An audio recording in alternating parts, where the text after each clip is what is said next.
Hello guys, तो कैसे हैं आप सब। तो आज की इस नई स्टोरी में आप सबका स्वागत है। तो उम्मीद करते होंगे कि आप सब खैरियत से होंगे। तो जो आज की स्टोरी है वो इस मुतालिक है कुछ हॉस्टल्स के बारे में। तो आप सब ने कुछ होस्ट के बारे में, कुछ बैड स्पिरिट्स के बारे में तो सुना ही होगा। जो भी जिसको जो कि किसी जगह पे किसी की डेथ हुई हो, वो बैड स्पिरिट्स वहाँ पर घूमती हैं और वो उन चीज़ों पे अटैक करती हैं जो कमज़ोर दिल वाले हों या कुछ थोड़े दिल के, छोटे दिल के हों, और एक इनको नाम मुक्ति मिलने पे ये क्या करते हैं। तो जो आज की स्टोरी है वो इसी मुतालिक है। तो आप इस स्टोरी को लास्ट तक देखिए ताकि आपको स्टोरी का पता चले। तो गाइस, लास्ट तक देखना। Okay guys.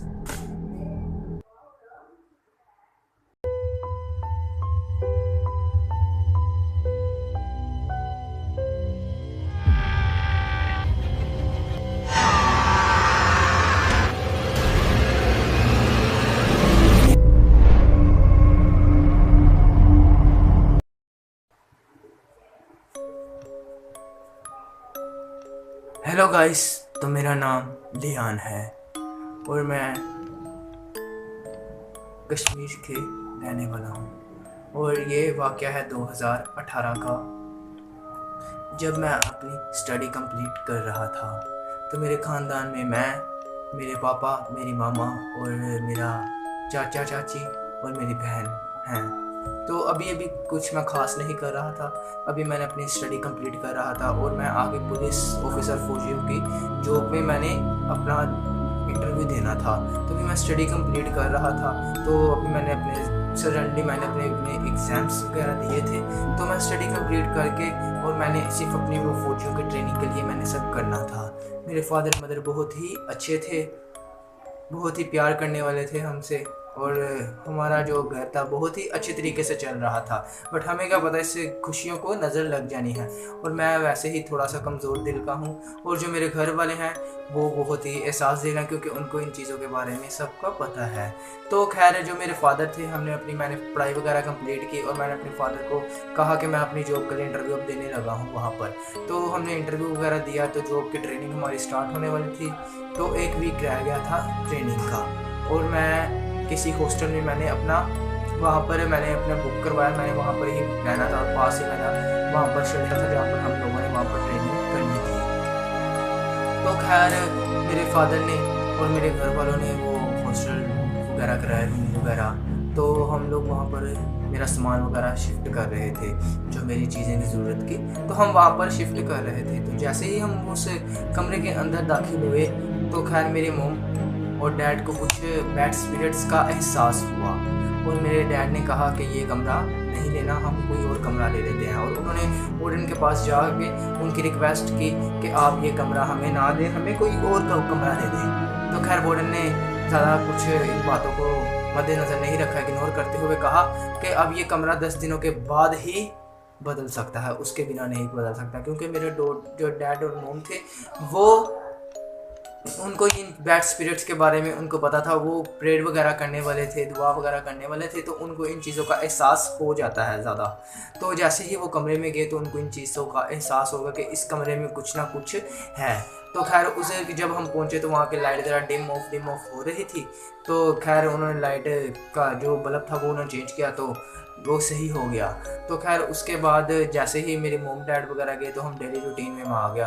वैसे ही सुबह उठना, खाना पीना। और मेरे साथ जो थे, मेरे 2 दोस्त भी थे।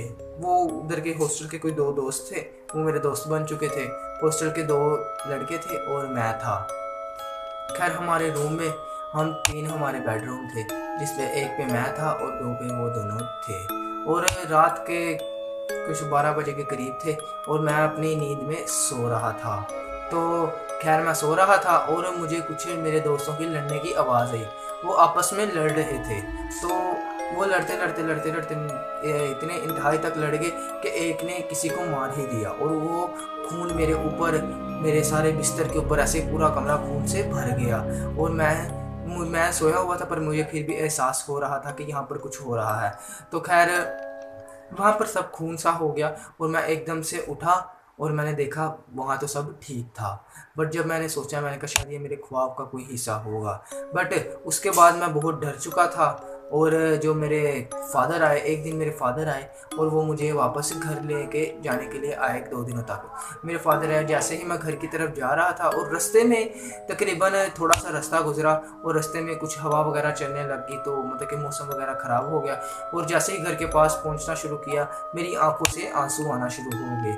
पता नहीं मेरी आंखों से आंसू क्यों आ रहे थे, बट मैंने अपने आप को बहुत कंट्रोल किया और मैं घर गया और घर जाते साथ ही अपनी मोम को गले लगाया और मैं बहुत रोने लग गया। खैर मुझे इस बात का एहसास नहीं था, मेरा जो बॉडी थी मेरे कंट्रोल में नहीं थी कि ये मेरे साथ क्या हो रहा है, ये मेरा आउट ऑफ कंट्रोल मेरी बॉडी हो रही थी मेरे आप से ही। तो मैं अपनी मदर को गले लगा के रोने लग गया और मदर को गले लगा के रोने लग गया। ये मेरी मदर सोचने लगी कि मेरी मदर ने मुझसे कहा कि जब तुम मेरे से दूर हुए थे, हॉस्टल गए थे, तब तो तुमने ऐसा तुम नहीं रोए थे, तो आज तुम्हें क्या हुआ। पर खैर मैं कोई नहीं, मैं रोता जा रहा था। तो मेरी मम्मी ने चुप वगैरह कराया और मुझे जो मेरी मम्मी मेरा पसंदीदा खाना बनाया और खाना बना के मेरे आगे ले गया और मैं चुप चुप से था और मैंने वो खाना खाने से भी इनकार कर दिया, मैंने नहीं खाना। और कुछ घंटों बाद मेरे पुराने दोस्त थे जिनके साथ मैं घंटा घंटा गुजार देता था, वो दोस्त मेरे आए और मेरे दोस्तों ने मुझे बुलाया और मेरी मम्मी ने बताया कि तुम बुलाने जाओ, तुम्हारा थोड़ा माइंड चेंज हो गया। तो खैर मैंने अपने दोस्तों के साथ भी जाने से इनकार कर दिया, जिनके साथ मैं एक एक घंटा रहता था। आज मैंने उनके साथ रहने से इनकार कर दिया, और मुझे इस बात का अंदाज़ा नहीं हो रहा था कि ये क्या हो रहा है मेरे साथ। और कुछ देर बाद मेरी मम्मी ने मुझे कहा कि जाओ तुम जाकर प्रेयर वगैरह करो, तुम्हारे जो भी तुम्हारे अंदर की जो भी तुम्हारी घबराहट है वो दूर हो। तो मैं खैर प्रेयर वगैरह करने लग गया और प्रेयर करता मैं बहुत ऊँची रोने लग गया। ऐसे ही मैं रोने लग गया, मेरी बहन थी वो देख के मुझे डर गई और मेरी बहन ने मेरी मोम को बुलाया और मैं अपनी मोम के पास 2 घंटे लगातार मैं रोता रहा। जैसे मेरी बॉडी मेरे आउट ऑफ कंट्रोल ही नहीं है, मेरे आंसू निकले जा रहे थे, मैं रोता रहा। तो मैंने जो मेरी मोम थी, मैंने अपनी मोम को बताया कि मेरे साथ ये हुआ है। तो खैर मेरी मोम ने, मैंने कहा मेरे चाचा को बुला दे, क्योंकि मेरे चाचा का मुझे बहुत बिलीव था, क्योंकि वो इन बैड स्पिरिट्स को भगाने का काम करते थे, उनको इन चीज़ों पे बहुत ही हैवी उनका कंट्रोल था। तो खैर जो मेरे चाचा थे, मेरे फादर थे, मेरे फादर ने मेरे चाचा को बुलाया। मेरी मोम ने मेरे फादर को फ़ोन किया और ये सारी सिचुएशन बताई। मेरे फादर समझ गए थे ये क्या हो रहा है। और खैर मेरे जो फादर थे, मेरे फादर ने मेरे जो चाचा को फ़ोन किया और मेरे चाचा को बुलाया। और जैसे ही मेरा चाचा घर के अंदर आने लगा, मेरे चाचा को कुछ चीज़ों का एहसास हुआ कि इस घर में कोई ना कोई बैड स्पिरिट्स है। तो खैर इन चीज़ों का मेरे फादर को और मेरे चाचा को एहसास हुआ। मेरे घर वालों को इन चीज़ों का एहसास पहले ही हो चुका था। तो मेरे चाचा आए, मेरे चाचा ने मुझसे पूछा वगैरह। खैर मैं चुप करके बैठा रहा और मेरे चाचा ने मेरा हाथ पकड़ा और मुझे साथ वाले कमरे में ले गए। साथ वाले कमरे में लेके गए और मेरे चाचा ने मुझसे कहा कि हाँ तैयार हो तुम। मैं इस बात को समझा नहीं। तो मैंने चाचा कहा कि अब मैं उस चीज़ को बुलाने लगा हूँ जो चीज़ तुम्हें तंग कर रही है, जो हॉस्टल में वो चीज़ तुम्हारे ऊपर जिसने अटैक किया है। तो खैर मेरे चाचा ने ये चीज़, मैंने कहा नहीं रहने दो, पर मेरे चाचा ने मंत्र वगैरह पढ़ने जो भी सुनाने करना शुरू किया और मेरे अंदर उस चीज़ की हाजिरी हो गई और मैं एकदम से अपने चाचा को देखने लग गया और उनको बहुत बुरी नज़र से देख रहा था। और मेरे चाचा ने मुझसे पूछा कौन है तू, और मैंने उनको बताया कि मैं उस हॉस्टल से आया हूँ जहाँ पर मेरी मौत हुई थी, मेरी कुछ ख्वाहिशात अधूरी रह गई थी और मैं इस चीज़ को बयान कर रहा था। और जब मेरे चाचा ने मेरे को मंत्र वगैरह पढ़े, मैं चीखें मारना शुरू हो गया, मुझे इस चीज़ से मुक्ति मिल गई। और जब मुझे इस चीज़ की होश आई कि ये मेरे साथ क्या हो रहा है, मेरे चाचा ने सब मेरे घर वालों को बात बताई कि ये जो हॉस्टल है, ये हॉस्टल में किसी की डेथ हुई थी, यहाँ पर किसी की डेथ हुई थी और इस हॉस्टल में जो बेड था जिस पे वो सोता था उस पे ही जाके तुम सोए थे।